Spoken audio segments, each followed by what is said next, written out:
अस्सलाम वालेकुम and welcome to another video. I hope you people are doing good. और क्या चल रहा है? सर्दियाँ इंजॉय हो रही हैं? सर्द मौसम तो अब दिसंबर में सही वाला फ़ील होना स्टार्ट हुआ है। अच्छा जी, तो सीन कुछ यूँ है कि हम लोग निकले हैं जेहलम के लिए। सुबह निकलना 7 बजे था, बट निकलते निकलते में 8 तो बज ही गए। जेहलम में होती हैं मेरी नानो और हम नानो को मिलने जा रहे हैं। और अब ये वाली क्लिपिंग्स जो आप देख रहे हैं, जेहलम में एंटर हो चुके हैं हम। तकरीबन 2 घंटे की ड्राइव है और अगर सुबह में आप जल्दी निकल आते हैं तो रश कम होने की वजह से आप लोग 2 घंटे से पहले भी पहुंच जाते हैं। स्टे तो करना नहीं था, सो मामा के ऑर्डर्स थे कि सुबह जल्दी जाएंगे और रोशनी रोशनी में ही मिल के वापस भी आ जाएंगे। सो इस वीडियो में 2 क्लिपिंग्स मैंने जो डिफरेंट ऐड की हैं, एक तो वो जेलम की हैं और जो दूसरी लास्ट में मैंने ऐड की हैं वो मेरी फ्रेंड की बेटी की फ़र्स्ट बर्थडे सेलिब्रेशन थी, उसकी क्लिपिंग्स मैंने लास्ट में शामिल कर दी हैं। फ़िल वक्त आप लोग ये जो क्लिपिंग्स देख रहे हैं ये हैं जेलम की मार्केट एरिया की।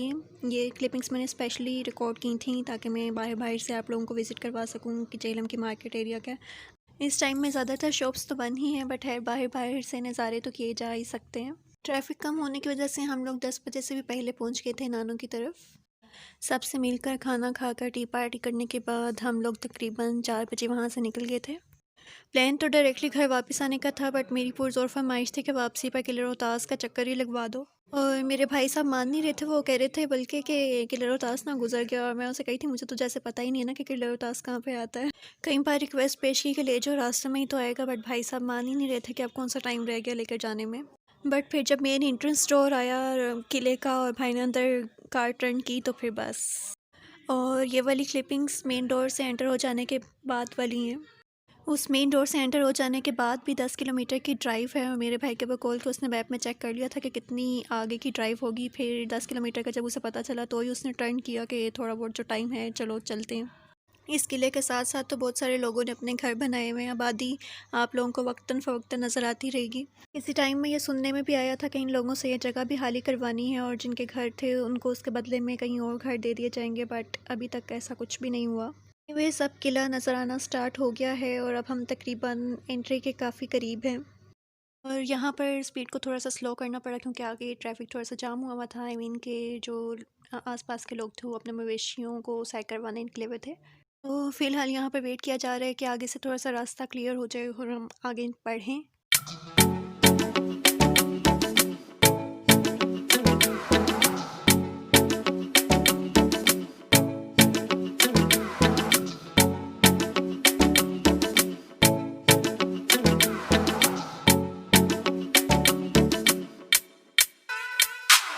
और अब फाइनली स्पेस मिल चुकी है आगे बढ़ने की। और अब आप देख सकते हैं कि मैं आप लोगों को जो बता रही थी कि किले के साथ साथ में ही घर बने हुए हैं, लोगों ने जो अपने घर बनाए हुए हैं। चलें जी, एंट्रेंस एरिया के करीब करीब में हम लोग पहुंच गए हैं और बस ये आया ही चाहता है एंट्रेंस एरिया। और ये जो ब्लू बोर्ड्स लगे हुए हैं ये नाम दर्ज हैं किले में मौजूद गेट्स के। एंट्रेंस फ़ी भी रखी हुई है पर पर्सन 20 रुपीज़। आगे का थोड़ा सा व्यू ले लेते हैं और फिर कार पार्किंग की तरफ चलेंगे।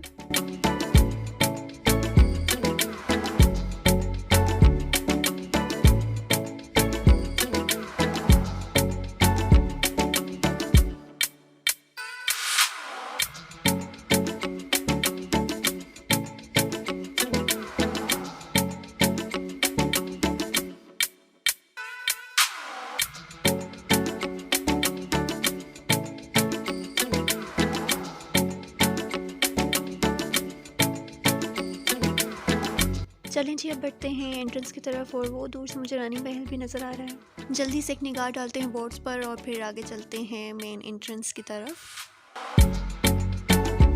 और जी यहाँ चलते चलते मेरे भाई भरपूर कोशिश कर रहे हैं मुझे तंग करने की, बार बार कैमरे में आने की कोशिश और अपनी कहानियाँ सुनाने की बस।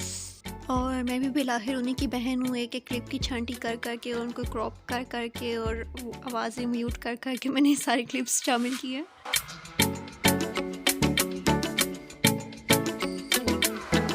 काफ़ी लंबे टाइम के बाद आज हमारा फिर से यहाँ आना हुआ है। पहले हम जब आए थे तो वो गर्मियों में आए थे एंड आई गेस के अगस्त का महीना था। और काफ़ी ज़्यादा जगह हमने उस बार में देखी थी इस किले की। हमारी पूरी फैमिली थी और साथ में मामू की फैमिली थी, सो बहुत मज़ा आया था उस टाइम। उस बार की निस्बत अब इतने सालों बाद जब आना हुआ है तो काफ़ी सारे चेंजेस नज़र आए हैं। पहले तो प्रॉपर सिटिंग एरियाज़ नहीं थे यहाँ पर बने हुए, कोई पार्किंग एरिया नहीं था प्रॉपर यहाँ पर बना हुआ और काफ़ी सारी वॉल्स डैमेज थी जो कि रिकन्स्ट्रक्ट होना बाकी थी। और इस बार मैं वो काफ़ी हद तक देखी हैं कि हमने रिकन्स्ट्रक्ट हुई हैं।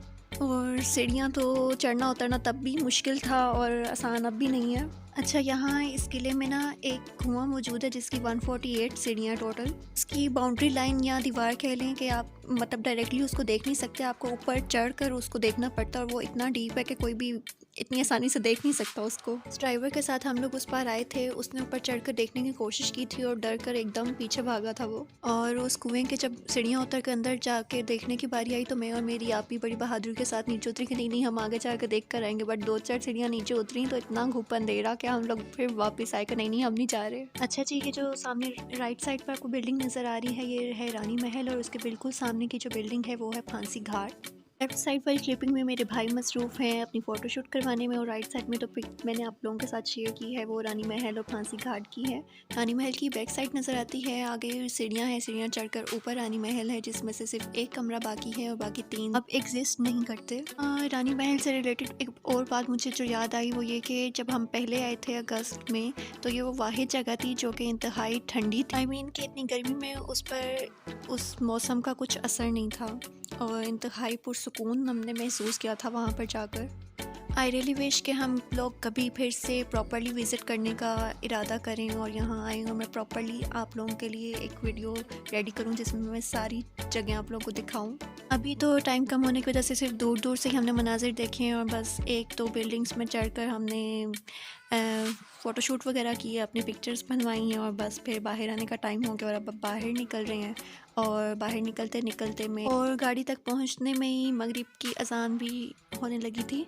जाते हुए में भी और वापस आते हुए में भी दोनों बार में मुझे मौका नहीं मिल सका कि मैं आप लोगों को बाहर बोर्ड पर मौजूद जो डिटेल लिखी हुई थी इस किले की और जो मैप था वो मैं दिखा पाती। एक और इम्पॉर्टेंट बात जो मुझे पहले बताना चाहिए थी, आप याद आइए मुझे, वो ये कि इस किले में म्यूज़ियम भी मौजूद है। इस किले की हिस्ट्री से रिलेटेड आइटम्स वहाँ पर रखी गई हैं, चाहे वो हथियार हों या चाहे वो उनके ज़ेवरात हों और डमीज़ भी मौजूद हैं रानी की, उनकी कनीज़ों की, उस टाइम की करेंसी वगैरह। अच्छा म्यूज़ियम बना हुआ है। अब इसके मेन गेट से बाहर निकलते निकलते में तकरीबन अंधेरा हो ही गया है। झेलम के दरिया की भी बात कर ली जाए कि कभी वहाँ पर पानी हुआ करता था, अब बराए नाम ही रह गया है। जब हम लोग छोटे हुआ करते थे तब हम लोग बहुत जाया करते थे वहाँ पर। अब तो वहाँ का पानी इतना सूख गया है कि जो खाली जगह है वहाँ पर प्लॉट बिक गए हैं बाकायदा तौर पर। कभी उस दरिया का इतना पानी हुआ करता था कि वहाँ एक किनारे पर मस्जिद थी और उसकी आखिरी सीढ़ी तक उस दरिया का पानी ठहरा होता था। अब तो बस बराए नाम ही रह गया पानी। बट एनीवेज़ मुझे कुछ और भी बताना था, वो ये कि मैंने अपना इंस्टा अकाउंट बना लिया है और आप लोग मुझे फॉलो कर सकते हैं। अब ये दूसरी वाली क्लिपिंग्स मैंने जो ऐड की हैं ये है मेरी फ्रेंड की बेटी की फ़र्स्ट बर्थडे पार्टी की सेलिब्रेशन की। घर पर ही सेलिब्रेट की थी उसने बर्थडे और सेटिंग भी काफ़ी अच्छी की हुई है और यहाँ पर ये जो क्लाउड्स बनाए हुए हैं उनमें अपनी बेटी के लिए प्यारे प्यारे मैसेजेस नोट किए हुए हैं। बाकी की जो वॉल्स थी उन पर अपनी बेटी के हैप्पी बर्थडे के साथ उसकी पिक्चर पोस्टर रेडी करवाया था और एक वॉल पर मेमोरीज़ वाले बलून्स लगा कर उसकी सारी एक साल की पिक्चर्स पेस्ट की थी, एक पर सारे हैप्पी बर्थडे वाले बलून लगाए और थे। छत को भी फुली डेकोरेट किया था, 1-1 लेटर नीचे हैंग किए हुए थे। और अगर कोई अपने बच्चों के घर पर सेलिब्रेट करना चाहता है तो वो अच्छा आइडिया ले सकता है इस वीडियो क्लिप से। वीडियो को करते हैं दी एंड। अल्लाह हाफिज़।